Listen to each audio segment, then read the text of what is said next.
thème ou comment voyager avec nos amis les... Ah mince, je vais le chercher, je reviens. Nestor! Nestor! Oh, on t'attend là mon gars! Viens, on va filmer! Oh, cette tête! On va parler de toi, tu viens?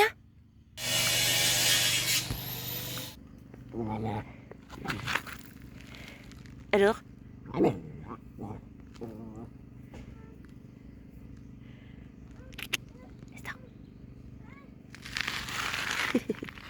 C'est tout bon, la star est là, dans son panier. Voilà. Admirez Nestor le voyageur. Bon, aujourd'hui, il voyage pas trop. Donc voilà, ça faisait partie des questions que vous nous avez posées. Comment faire pour voyager au mieux avec des animaux? Alors, non pas que nous détenons la vérité sur comment on voyage au mieux, mais on va vous expliquer un petit peu comment en tout cas on voyage avec Nestor. Moitié Jack, moitié Chihuahua. Nestor, il va avoir 6 ans fin avril. Et donc il a connu la vie en maison. Donc déjà pour s'adapter à la vie de camion, c'est vrai qu'on appréhendait un petit peu toujours d'adapter nos animaux à une vie de voyage. Et il n'y a vraiment pas eu de souci pour lui parce qu'on l'a habitué à travers des week-ends déjà de le prendre avec nous en camion. Donc dès qu'on démarre GG, ça y est, c'est parti. Nestor a sa place devant au niveau de mes pieds.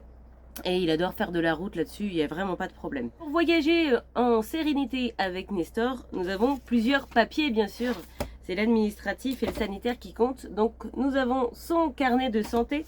Dans ce carnet de santé, il y a sa carte d'identification. Donc la puce au niveau du cou est reliée à un numéro.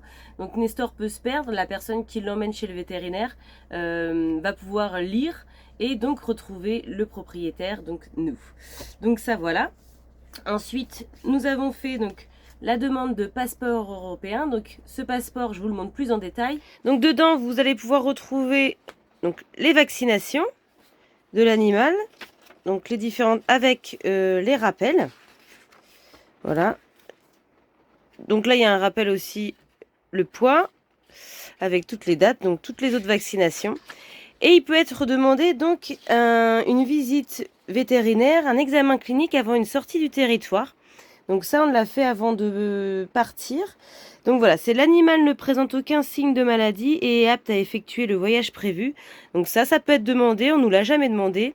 Mais par principe de précaution, c'est vrai que quand on refait les vaccins, avant de partir, on aime bien aussi que le vétérinaire nous le signe. Ça veut dire, c'est bon, c'est ok, il a eu une visite, il n'est pas malade et il peut voyager. Voilà. Donc là, quand on va retourner en Angleterre, on va sûrement refaire aussi un petit, entre guillemets, certificat comme quoi c'est tout bon, l'examen clinique de Nestor est ok. Voilà, ce passeport-là nous permet surtout donc, de circuler en Europe, oui, mais de re-rentrer en Europe quand on en est sorti. C'est important tout simplement parce que c'est vraiment les conditions sanitaires européennes. Et donc si vous n'avez pas ça et la sérologie, on peut vous poser problème pour re-rentrer votre animal dans le territoire européen. Ça peut aller carrément jusqu'à une mise en quatorzaine, le temps de pouvoir résoudre ces problèmes sanitaires. Donc l'animal est mis dans un chenil, le temps de faire les papiers et de faire le vaccin, le rappel. Donc si vous n'avez pas ça avec les vaccinations à jour, ça peut poser problème, faites attention. Donc voilà, ceci c'est la sérologie, je vous la montre aussi plus en détail. Donc voilà à quoi ça ressemble, hein, la sérologie du chien pour la rage. Donc c'est bien marqué un motif d'analyse, la rage. Vous avez, bon, pour rappel, donc les dates. Et donc c'est pas fait chez le vétérinaire, le prélèvement est fait chez le vétérinaire, mais le prélèvement est ensuite envoyé. Donc c'est un sérum. Et donc là, on a le nom du chien, le numéro d'identification et donc le résultat 0,5 unités par millilitre. Et donc c'est bien marqué. Le type des anticorps antirabiques de l'animal doit être supérieur ou égal à 0,5. Voilà. Donc ça, ce papier-là suffit normalement. Tant que le vaccin est à jour, la sérologie est valide. Vous n'avez pas besoin de la refaire tous les ans à chaque vaccin. Donc ce papier montre que le vaccin contre la rage est efficace. Il faut, pour qu'il soit encore valide, il faut que les vaccinations soient à jour. Dès que vous loupez quelques jours, vu que c'est informatisé, même si vous loupez quelques jours entre les deux rappels de vaccination de la rage et qu'on vous demande la sérologie, il faudra la refaire. Ça coûte 80 €. C'est fait par le vétérinaire, mais c'est envoyé dans un laboratoire particulier. Et donc qui elle est valide tant que la vaccination est à jour. Donc ça c'est super important parce que maintenant c'est informatisé. Donc même si vous loupez une journée, et ben la sérologie il faut la refaire et c'est 80 €. Voilà, il faut prévoir environ 2 à 3 semaines avant d'avoir le résultat. Donc il faut bien prévoir entre les rappels, plus en fait encore je crois 3 semaines pour avoir le résultat de la sérologie. Donc faites attention si vous devez partir à bien calculer pour pas être embêté et partir avant qu'il fasse tous les papiers. Donc ça c'est pour voilà tous les papiers que nous avons besoin pour Nestor. Donc voilà, on peut nous demander un contrôle sanitaire donc fait par un vétérinaire avant de partir. Donc ça c'est arrivé, on l'a déjà fait. Donc voilà, au moins comme ça on est sûr que tout est en règle au niveau des frontières. Donc ça c'est vraiment pour la partie théorique, mais en pratique comment ça s'est passé pour nous ces derniers mois. Donc on a fait quand même pas mal de pays hors Europe et dans l'Europe, et bah clairement on n'a pas eu beaucoup de contrôles. On a eu un petit contrôle en Turquie quand ils ont vu Nestor, ils m'ont demandé les papiers. Donc j'ai sorti le carnet de santé, j'ai sorti quand même le carnet européen même si c'était hors Europe, mais ça montre que l'animal est suivi. Il a vite fait regarder, on avait fait un certificat par un vétérinaire comme quoi il était en bonne condition pour voyager. Il a vite fait regarder comme ça, mais il nous a pas demandé plus, il a pas regardé la sérologie, tout ça. Donc voilà, on n'a pas eu de contrôle particulier, mais bah, bien sûr ça dépend vraiment des frontières, des moments. Donc le mieux c'est vraiment d'être en règle, comme ça il n'y a aucun souci au niveau passage des frontières avec l'animal.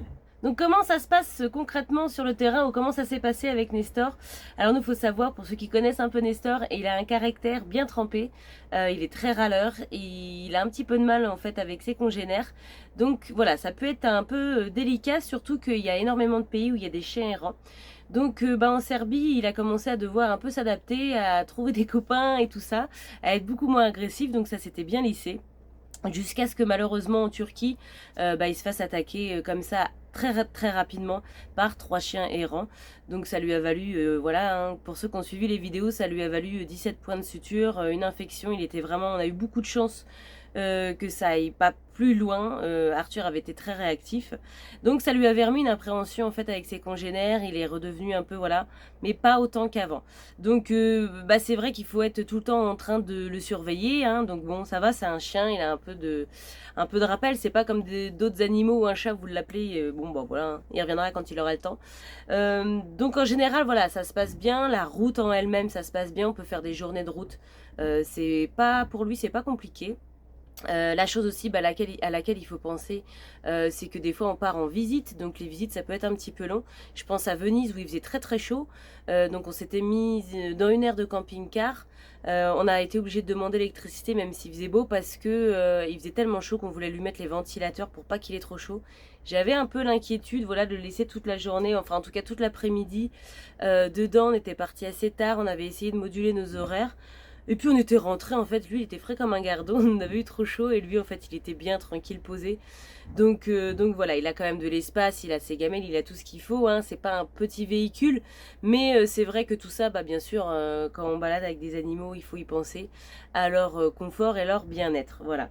Donc sinon, franchement, il s'adapte très bien au voyage par rapport à la vie, on va dire, sédentaire. Il n'y a pas de souci, il fait ses petites balades. Franchement, on n'a pas eu, à part le couac vraiment en Turquie, mais bon, ça c'était pas entre guillemets de sa faute, on n'a pas eu trop de vilain couac avec lui. Tu montes ta chambre aux gens? Oh, fait pas très beau, alors du coup il est un peu, voilà. Donc voilà le petit panier de Nestor en mode récup. Alors Nestor il aime bien être un petit peu en hauteur. Donc voilà, on lui a fait, Loïc lui a fait cette plateforme là. Après bah voilà, on a un petit peu toutes ses affaires, le laisse et tout ça. Des trucs pour les poils. Et en dessous, il a, voilà, sa gamelle, son eau à penser à vider bah, quand on prend la route. Et puis, on a une réserve alimentaire ici, et on en a une autre dans le camion, en dessous dans les soutes. Donc là, ça va, il n'y en a pas beaucoup. Pensez, pour les animaux qui ont des besoins alimentaires particuliers, si vous devez aller à l'étranger, pensez bien à prendre des croquettes à l'avance. En effet, il faut prendre des croquettes parce que tout simplement, il y a certains pays où on ne trouve pas de croquettes. Alors, soit elles sont assez chères, ou il y a des pays, c'est un petit peu plus compliqué. En Turquie, on a eu un peu de mal à trouver des croquettes abordables dans les magasins. Elles sont très chères et en fait, il faut aller carrément chez le vétérinaire où ils les vendent en vrac. mais je sais que on a quand même pas mal de connaissances qui ont fait d'autres pays. Par exemple au Maroc, trouver des croquettes c'est compliqué. Donc si vous avez un animal avec des besoins alimentaires particuliers, pensez à prendre une bonne réserve avant de partir, tout simplement parce que ça risque d'être compliqué d'en trouver et des fois à quel prix. Donc voilà, avec la Lovicar, comment on voyage avec un chien. Alors bien sûr, il y a plein de familles nomades qui voyagent aussi avec des perroquets comme les turtles. Il y a des bayous qui ont le chat, qui ont une tortue. Donc voilà, le chien, ça reste assez simple. Toujours bien penser à avoir par exemple sur des animaux particuliers les papiers de détention et puis les papiers sanitaires en règle, les vaccins, tout ça pour pas être embêté au niveau des frontières, surtout quand vous re-rentrez en Europe. Il y a le Gaulois aussi avec Minouche. Donc d'ailleurs on va aller faire un petit tour pour savoir comment ça se passe avec un chat parce que c'est particulier dans le sens où un chien, vous le rappelez, ça revient ou presque, mais les chats c'est beaucoup plus indépendant et quand ça a décidé de pas revenir, par exemple pour Minouche, des fois il y a un peu d'attente. Voilà, je vous laisse avec, du coup on va aller faire un tour chez les voisins pour voir comment ça se passe avec le chat. Et voilà l'exemple d'un chat nomade. Très malheureuse. Mais elle est pas contente à la Binestor. Ouais, donc comme le Gaulois aussi, ils ont une balise GPS pour les minettes. Voilà, qui est reliée donc à une carte SIM. Ouais, qui est reliée au téléphone et on a sa position directe sur le téléphone en fait. Voilà. Quand on n'oublie pas de le charger. Ouais, c'est mieux. Nous on a la chance qu'elle se sauve pas. Donc bon, c'est plus... Mais c'est plus voilà, si on doit décoller ou si elle revient pas alors qu'elle devrait revenir, de savoir... Quand tu dois décoller en urgence, c'est pratique. Tu vois, si tu dois décoller vite, tu dis au moins tu sais où elle est. Des fois t'as pas le temps d'attendre... Voilà, ouais, parce qu'avec les chiens, il n'y a pas besoin de ce genre de dispositif, mais c'est pas du tout pareil. Et ce chat est allé donc en Égypte en sac à dos. Voilà. Elle a autre chose, la balise, qui est vachement utile. Nous, elle s'est coincée la patte dans un piège à renard. Ouais. Et en cas de problème, tu retrouves ton animal. Parce que sinon, tu peux attendre, le chercher, tu te demandes ce qui lui est arrivé. Ouais. Donc voilà, un petit dispositif pour les chats qui est bien pratique. Ce regard. On l'a sorti de la sieste. Ouais, c'est ça. Voilà, donc on peut voyager même avec un chat. Ouais, même avec un chat. Et les chats, que ce soit en véhicule ou en avion, au final, s'ils sont attachés à leur maître, ils bougent pas. Quoi. Ouais. Et puis, après, ça revient pas, c'est sûr, comme un chien quand tu l'appelles. Non, non, mais c'est pour ça que le GPS c'est bien aussi. Le GPS c'est pratique. Après, nous, au bruit du moteur, quand on démarre, elle reconnaît le bruit du moteur. Donc à ce moment-là, elle sait quand on démarre ou quand elle voit qu'on range. Hop, attendez-moi. Ouais. Quand il passe en moi. Et en avion, il passe en bagage à main. Ouais. Parce qu'ils font moins de 8 kilos. Voilà. Donc voilà, une autre manière aussi d'emmener ses animaux en voyage. Voilà. Et voilà, cette vidéo à thème est terminée. J'espère qu'elle vous aura plu, qu'elle vous aura donné les informations nécessaires si vous souhaitez voyager avec votre animal de compagnie. Et on se dit à bientôt pour une prochaine vidéo.